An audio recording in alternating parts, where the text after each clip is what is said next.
Vous avez peut-être vu ma dernière vidéo où j'explique qu'on nous a coupé l'électricité à moi et à ma compagne pour impayé. Alors je sais ce que certains vont me dire, oui bah t'avais qu'à payer tes factures, t'es un mauvais payeur, c'est bien fait. Mais il faut savoir une chose.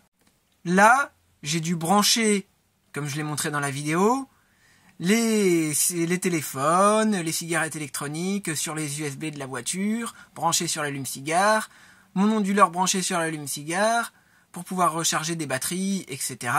Ça, je l'ai montré dans la dernière vidéo. Maintenant, ce qu'il faut savoir, c'est que moi, je suis resté longtemps sans travailler. Pas par choix, mais parce que j'avais perdu mon boulot, et là, ça fait seulement 4 mois que j'ai retrouvé du boulot et que je retravaille. Et forcément, quand on reste longtemps sans travailler et qu'on est sous perfusion avec les aides, que ce soit les aides de la CAF ou autres, eh ben c'est très difficile de s'en sortir, surtout quand à côté de ça, hein, on te fout un contrôle CAF parce que tu te mets en couple. Et quand tu es en couple, eh ben tout est fait pour t'allumer, hein. Ça, on sait moi et ma compagne, on sait de quoi on parle, hein. Parce que franchement, c'est dégueulasse. Parce que quand t'es tout seul, tu touches pas pareil que quand t'es à deux. Alors que pourtant, je veux dire, les dépenses, elles sont x2 quand on est deux. En plus de ça, tout augmente. L'essence augmente. Parce que oui, moi je retravaille. Je gagne un salaire correct. Voilà, parce que j'ai enfin retrouvé quelque chose. Mais comme j'ai pas trouvé du travail à côté de chez moi et que je dois faire des kilomètres pour aller travailler, j'en ai pour 400 € d'essence par mois. Hein, tout simplement parce que il y a des taxes de partout. Donc on fait comment? Parce que si on m'enlève 400 € sur ce que je gagne, ça fait déjà un sacré trou.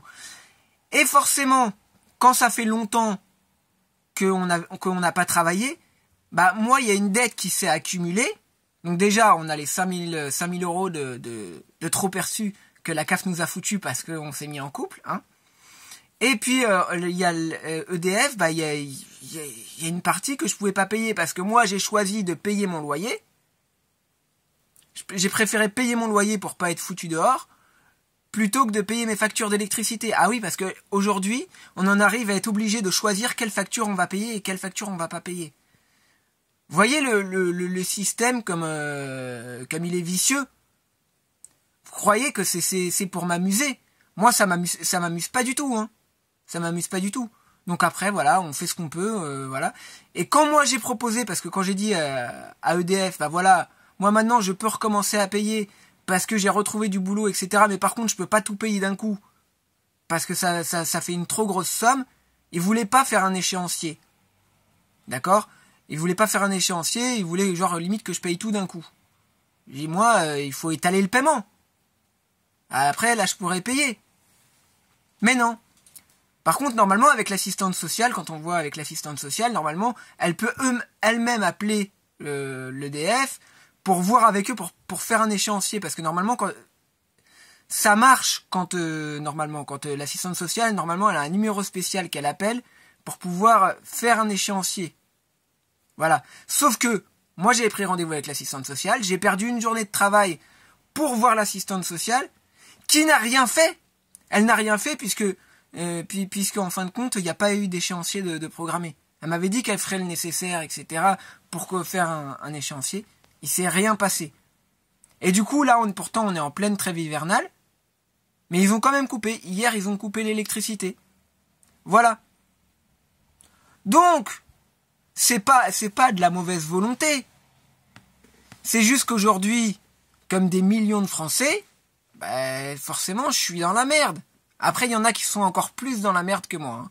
Ça, je dis pas le contraire. Mais c'est quand même pas normal qu'on en soit arrivé à ce genre de situation. Surtout que moi, j'avais rien contre le fait de payer. Mais moi, je vis comment si je paye tout d'un coup? C'est pas possible. Moi, derrière, il faut que je mette de l'essence dans la voiture. Derrière, il faut que j'achète à manger. Il faut que je paye mon loyer. Etc., etc. Voilà. Et c'est sûr que c'était pas avant, quand je touchais les aides de la CAF avec 500 balles par mois. Enfin, ma compagne qui touchait son RSA et moi qui touchais la SS, ben c'était pas avec ça que j'allais m'en sortir. Surtout que moi, à chaque fois que je gagnais un peu d'argent, il le retirait à ma compagne. C'est-à-dire que moi, depuis que je retravaille, eh ben, ils ont déduit ça à ma compagne. Là, en plus, là, ils nous ont sucré l'APL. Plus rien du tout, parce qu'ils considèrent que maintenant, je gagne trop. Donc, en fait, après, vous allez me dire, oui, mais si tu retravailles, bah forcément, tu vas avoir, c'est normal qu'ils te réduisent tes aides. Mais sauf que quand on fait le calcul, eh ben, finalement, tu te rends compte que, mathématiquement, tu t'en sors pas. Voilà. En fait, j'ai l'impression, la CAF, ils veulent avoir le monopole de l'entraide, parce que ça veut dire qu'en gros, même, là, moi et ma compagne, bon, on est en couple, mais même si on n'était pas en couple, le simple fait de vivre ensemble, et dirait, bon, bah voilà, il y a vie de couple, clac, terminé, on va réduire les aides, etc., nanana, enfin, voilà. Puis de toute façon, je vois même pas pourquoi la CAF doit se mêler de ta vie sentimentale, hein.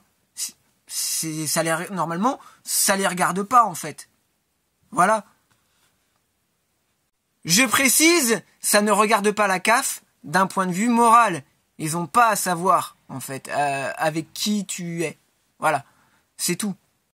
Après, ce qui est légal, pas légal, etc., c'est pas de ça que je parle. Moi, je parle d'un point de vue moral, en fait. La CAF veut tout savoir, se mêler de tout, même le truc le plus insignifiant, voilà.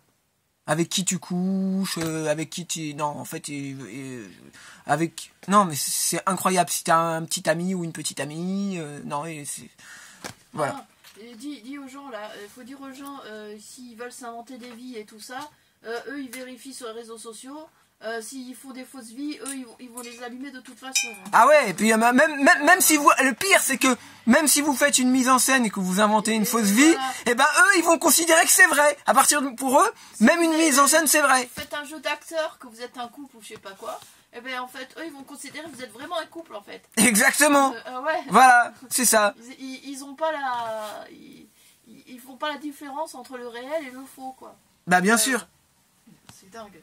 Alors qu'ils s'amusent pas à faire des mises en scène avec des belles voitures parce qu'ils vont croire qu'ils les ont achetées. Mais c'est un truc de fou. Oui, c'est-à-dire que moi, si demain, moi, je sais pas, il y a quelqu'un qui me prête une Ferrari, par exemple. Ah, ils vont croire que c'est la tienne. Ou même pas. Je vois une Ferrari dans la rue et je fais une vidéo, je fais croire que c'est la mienne pour faire une vidéo, une parodie ou peu importe. Eux, la CAF, ils vont considérer que c'est vrai. Ils vont dire, ah, il a une Ferrari, gna gna gna. Non mais, non mais c'est dingue en fait. C'est dingue. Moi ça me dépasse. Et là, et en plus ils arrivent même pas à se mettre d'accord dans les services, c'est dingue. Hein. Ouais. Et là moi j'ai le sourire et tout, mais en fait c'est un sourire jaune. Hein. En fait je ris jaune parce que c'est dramatique en vrai.